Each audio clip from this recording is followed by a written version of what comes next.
তোমরা প্রশ্নটি দেখে হয়তো সকলেই বুঝে গেছো যে এটি কিন্তু পথের দাবি যে গল্প রয়েছে সেখান থেকে কিন্তু নেওয়া হয়েছে। তাহলে বাবুটির স্বাস্থ্য গেছে কিন্তু শখ 16 আনায় বজায় আছে, বাবুটিকে তার সাজসজ্জার পরিচয় দাও। আমরা সংক্ষিপ্ত আকারে তোমাদের কাছে তুলে ধরবো, তোমরা কিন্তু মনোযোগ সহকারে দেখবে। এছাড়াও আরও আমাদের 3টি গুরুত্বপূর্ণ প্রশ্ন আছে, সেই প্রশ্নগুলো আমরা তোমাদের কাছে এক এক করে তুলে ধরবো। এই 3টি প্রশ্নই কিন্তু খুব ভেরি ইম্পর্ট্যান্ট প্রশ্ন, এখান থেকে তোমরা কমনও পেয়ে যাবে। এই 30টা দিন মাত্র তোমরা আমাদের সাথে থাকো। আর যারা চ্যানেলটি এখনও সাবস্ক্রাইব করোনি অবশ্যই সাবস্ক্রাইব করে নোটিফিকেশান বেলটি অন করে দেবে, তাহলে যখন নিত্য নতুন ভিডিওগুলো আপলোড করব তখন সঙ্গে সঙ্গে তোমাদের কাছে পৌঁছে যাবে। আর যে সমস্ত ছাত্রছাত্রী ভাই বোনেরা এখনও প্রিপারেশন করোনি, তোমরা অতি অবশ্যই খানিকক্ষণ সময় দাও আর খাতা কলম পাশে নিয়ে বসো, তাহলেই কিন্তু তোমরা পরীক্ষাতে ভালো রেজাল্ট করতে পারবে। তোমাদেরকে মনে রাখবে 5 নাম্বার প্রশ্নের জন্য 150টি শব্দের মধ্যে উত্তর লিখতে হবে, কিন্তু উত্তরগুলো অতি অবশ্যই চলিত ভাষায় লিখবে। আর এখানে যেহেতু 4 নাম্বার দেওয়া রয়েছে তার জন্য 4 নাম্বারের জন্য 150টি শব্দের মধ্যে উত্তর লেখার প্রয়োজন নেই, 140টির মধ্যে উত্তর লিখলেও চলবে। বাবুটির স্বাস্থ্য গেছে কিন্তু শখ 16 আনায় বজায় আছে, বাবুটি কে? তাহলে বাবুটি লিখবে কে? বাবুটি হলো সব্যসাচী মল্লিক, অর্ফে লিখবে গিরিশ মহাপাত্র, কিংবা কেউ সব্যসাচী মল্লিক লিখলেও চলবে, নতুবা গিরিশ মহাপাত্র লিখলেও চলবে। 4 নম্বরের উত্তর লেখার আগে তোমাকে অতি অবশ্যই যে পড়াটি এখানে প্রশ্নটি যে পাঠ্যটি থেকে নেওয়া হয়েছে সেই পাঠ্যটির নাম আর লেখকের নাম অতি অবশ্যই লিখবে, তাহলে নাম্বারের পরিমাণ কিন্তু বেড়ে যাবে। যেভাবে নাম্বার দেওয়া আছে সেই নাম্বারেই তোমরা পেতে পারো। অথবা এই প্রশ্নটি পরিবর্তন করে দিতে পারে, পোশাক পরিচ্ছদ ও স্বাস্থ্যের পরিচয় দাও। আশা করি তোমরা এই প্রশ্নটি খুব ভালোভাবেই বুঝতে পেরেছো। তাহলে উত্তরটি একটু ভালো করে মনোযোগ সহকারে দেখে নাও, তারপরে দুটো গুরুত্বপূর্ণ প্রশ্ন আবার তোমাদের কাছে তুলে ধরবো। ছাত্রছাত্রী ভাই বোনেরা তাহলে অতি অবশ্যই মনে রাখবে, প্রশ্নটি কিন্তু সুন্দর করে দেখো, এখানে দেওয়া আছে, তোমরা উত্তরটি লিখবে। কি লিখবে? যে শরৎচন্দ্র চট্টোপাধ্যায়ের পথের দাবি কবিতার একটি গুরুত্বপূর্ণ অংশ। আশা করি বোঝাতে পেরেছি। যদিও প্রশ্ন করা না থাকে তবুও কিন্তু লিখবে। এখানে হচ্ছে বাবুটি কে, এখানে লিখবে বাবুটি হলো সব্যসাচী মল্লিক ওরফে গিরিশ মহাপাত্র। ঠিক আছে, এরপরে সাজসজ্জা বা পোশাক পরিচ্ছদ, উত্তরগুলো কিভাবে লিখবে? এখানে পোশাক পরিচ্ছদ বা সাজসজ্জার পরিচয় দাও। তাহলে তোমরা সকলেই জানো যে এই সব্যসাচী মল্লিক, তাই না, অর্থাৎ গিরিশ মহাপাত্র বয়স 30 থেকে 32 বছরের একজন যুবক, এর বেশি হবে না। যদিও তার পোশাক ও সাজসজ্জার বাহারি দেখলে এক বাহাবা করতেই হয়। এই পোশাক পরিচ্ছদ বলতে এখানে কি হবে? এখানে তোমরা অতি অবশ্যই সুন্দর করে লিখবে যে মাথার যে সামনের দিকটা বড় বড় চুল রয়েছিল ঘাড় পর্যন্ত, আর কানের দিকে কিন্তু তার চুল নেই। ঠিক আছে, আর ছাঁটটা ছিল কিন্তু ছোট ছোট, আর মাথার দুদিকটা কি ছিল? চেরাশিতি, অর্থাৎ তেরে নামের মতো।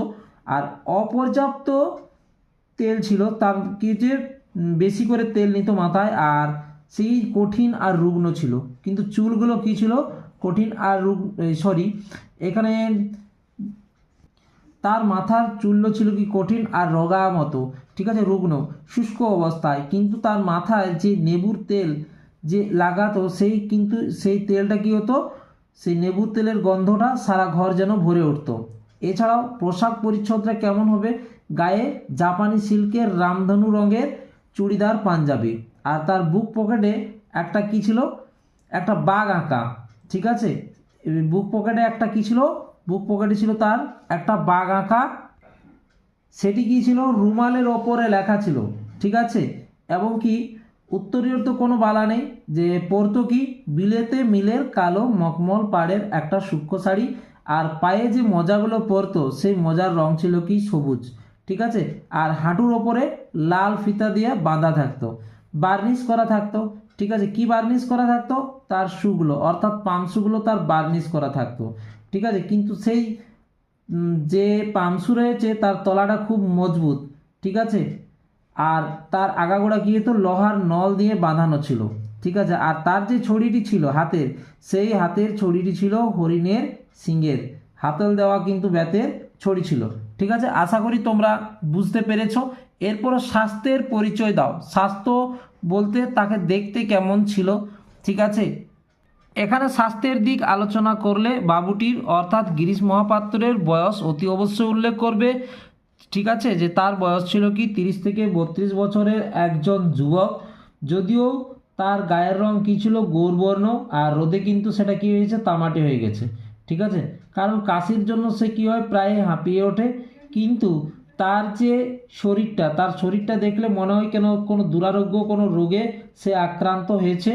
এছাড়াও কী হবে, তার যে শরীর একদম পুরোপুরি রোগা থাকলেও কিন্তু তার চোখগুলো খুব সুন্দর উজ্জ্বল, ঠিক আছে। যেমন কী হবে গভীর জলাশয়, তেমনি কী হবে অপার রহস্য নিয়ে একটা সম্ভ্রম যেন তৈরি করেছে। এই গিরিশ মহাপাত্রের উজ্জ্বল চোখের একটা কী হয়েছে অদ্ভুত দৃষ্টি আর ক্ষীণ প্রাণ শক্তি কী হয়েছে একটা উপেক্ষা করে জীবনের আবেগকে যেন ব্যক্ত করেছে। কিন্তু তার যে ভগ্ন স্বাস্থ্যের জন্য বিপ্লবী যে সব্যসাচী মল্লিক অর্থাৎ ওরফে যে গিরিশ মহাপাত্র, তার কী হয়েছিল রেঙ্গুনে দেখে দারোগা নিমাইবাবু অপূর্ব দৃষ্টি আকর্ষণ করে বলেছিল এই বাঙালি বাবুর স্বাস্থ্য গেছে। আশা করি বোঝাতে পেরেছি। তাহলে তোমরা ওর স্বাস্থ্যের পরিচয় বুঝতে পেরেছ, যে অর্থাৎ সে 30 থেকে 32 বছরের একজন যুবক। যদিও তার কী হয়েছে একদম দেখতে কী হয়েছে রোগা পাতলা, কিন্তু সে কী হচ্ছে গৌর বর্ণ উজ্জ্বল অর্থাৎ পরিষ্কার। কিন্তু রৌদ্রে তার শরীরটা কী হয়ে গেছে তামাটে হয়ে গেছে, আর কাশির কারণে সে দুর্বল হয়ে গেছে। কিন্তু তার যে তার চোখগুলো কিন্তু বেশ উজ্জ্বল, ঠিক আছে, ক্ষীণ দৃষ্টি। আশা করি বোঝাতে পেরেছি। এরপর দুটো উত্তর দেখে নাও। 5 নম্বরের জন্য আরেকটি প্রশ্ন করবে, পৃথিবীতে এমন অলৌকিক ঘটনা ঘটে, কোন ঘটনাকে অলৌকিক বলা হয়েছে, এই ঘটনাকে অলৌকিক বলার কারণ কি? এটাও 5 নম্বরের প্রশ্ন, কিন্তু এটা জ্ঞান চক্ষু যে গল্প রয়েছে সেখানে জ্ঞান চক্ষু থেকে তোমরা আশাপূর্ণা দেবীর জ্ঞান চক্ষুর পাঠ্যাংশ থেকে এই প্রশ্নটি নেওয়া হয়েছে। এটি কিন্তু তোমরা মনোযোগ সহকারে অভ্যেস করবে। এটি কিন্তু তোমরা সকলেই জানো। তথা কন্যা থাকে সর্বক্ষণ, কোন কন্যার কথা বলা হয়েছে সে কোথায় এবং সর্বক্ষণ থাকে 5 নম্বরের প্রশ্ন। এটি একটি কবিতার গুরুত্বপূর্ণ প্রশ্ন সিন্ধু তীরে, ঠিক আছে। এই সিন্ধু তীরে প্রশ্ন থেকে নেওয়া হয়েছে। এই 3টি প্রশ্ন অভ্যেস করো। তোমরা যদি 30 দিনে 3টি প্রশ্ন অভ্যেস করো তোমরা অতি অবশ্যই এই 2টা প্রশ্ন কমন পেয়ে যাবে। আর যারা চ্যানেলটি সাবস্ক্রাইব করোনি অবশ্যই সাবস্ক্রাইব করে পাশে থেকে নোটিফিকেশান বেলটি অন করে দেবে, আর সকল বন্ধুদের মধ্যে ভিডিওগুলো শেয়ার করে দেবে। এছাড়া আমরা অতি অবশ্যই সঙ্গে সঙ্গে লাইভে আসব কিছুদিনের মধ্যেই, কিন্তু সেই লাইভে তোমাদের সকল সমস্যার সমাধান করে দেওয়া হবে। এছাড়াও ডেসক্রিপশন বক্সে বেশ কিছুগুলো গুরুত্বপূর্ণ লিঙ্ক দেওয়া থাকবে, সেখান থেকেও তোমরা কিন্তু ভিডিওগুলো দেখে নিতে পারবে যারা আগের ভিডিওগুলো মিস করেছো। এছাড়াও হোয়াটসঅ্যাপ গ্রুপের লিঙ্ক দিয়ে দেওয়া হবে। এছাড়াও তোমরা Facebook page my study home, সেখান থেকে কিন্তু নিত্য নতুন ভিডিওগুলো দেখে নিতে পারবে।